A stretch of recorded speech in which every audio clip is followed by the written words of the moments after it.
जय श्री कृष्णा। राधे राधे। आपके अपने लॉर्ड कृष्णा भजन चैनल पर आप सभी का स्वागत है। आज हम आश्विन मास के शुक्ल पक्ष की पापांकुशा एकादशी व्रत कथा लेकर प्रस्तुत हुए हैं।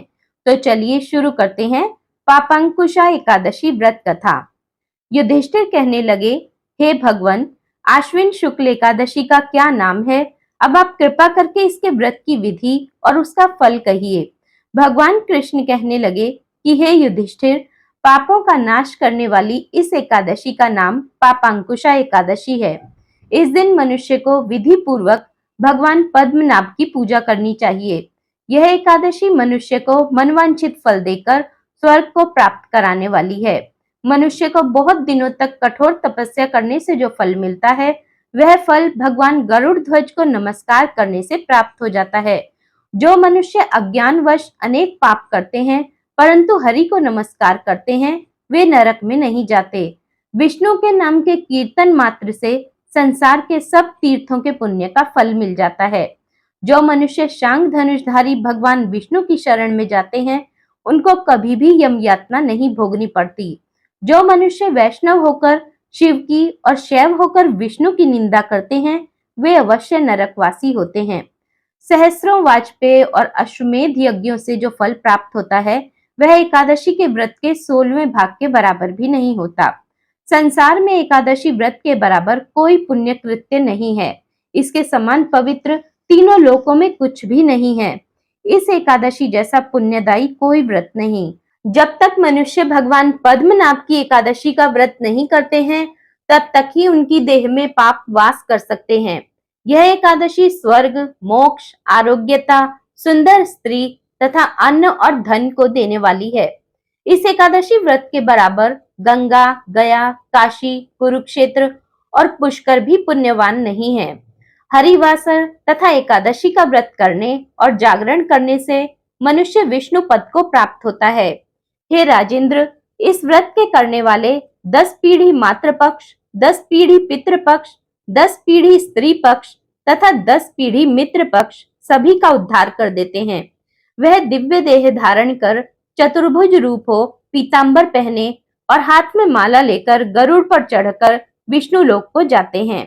हे नृपोत्तम, बाल्यावस्था, युवावस्था और वृद्धावस्था में इस व्रत को करने से पापी मनुष्य भी दुर्गति को प्राप्त न होकर सद्गति को प्राप्त होता है। आश्विन मास के शुक्ल पक्ष की इस पापांकुशा एकादशी का जो व्रत करते हैं, वे अंत समय में हरि लोक को प्राप्त होते हैं तथा समस्त पापों से मुक्त हो जाते हैं। सोना, तिल, भूमि, गौ, अन्न, जल, छत्री तथा जूता दान करने से मनुष्य यमराज को नहीं देखता। जो मनुष्य किसी प्रकार के पुण्य कर्म किए बिना जीवन के दिन व्यतीत करता है, वह लुहार की भट्टी की तरह श्वास लेता हुआ निर्जीव के समान ही है। निर्धन मनुष्यों को भी अपनी शक्ति के अनुसार दान करना चाहिए तथा धन वालों को सरोवर, बाग, मकान आदि बनवाकर दान करना चाहिए। ऐसे मनुष्यों को यम का द्वार नहीं देखना पड़ता तथा संसार में दीर्घायु होकर धनाढ्य, कुलीन और रोग रहित रहते हैं। हे राजन, जो आपने मुझसे पूछा वह सब मैंने आपको बतलाया। अब मैं इसकी कथा कहता हूँ, आप ध्यान पूर्वक सुनो।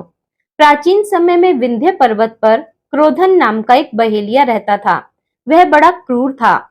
उसका सारा जीवन हिंसा, लूटपाट, मद्यपान, गलत संगति तथा पाप कर्मों में बीता।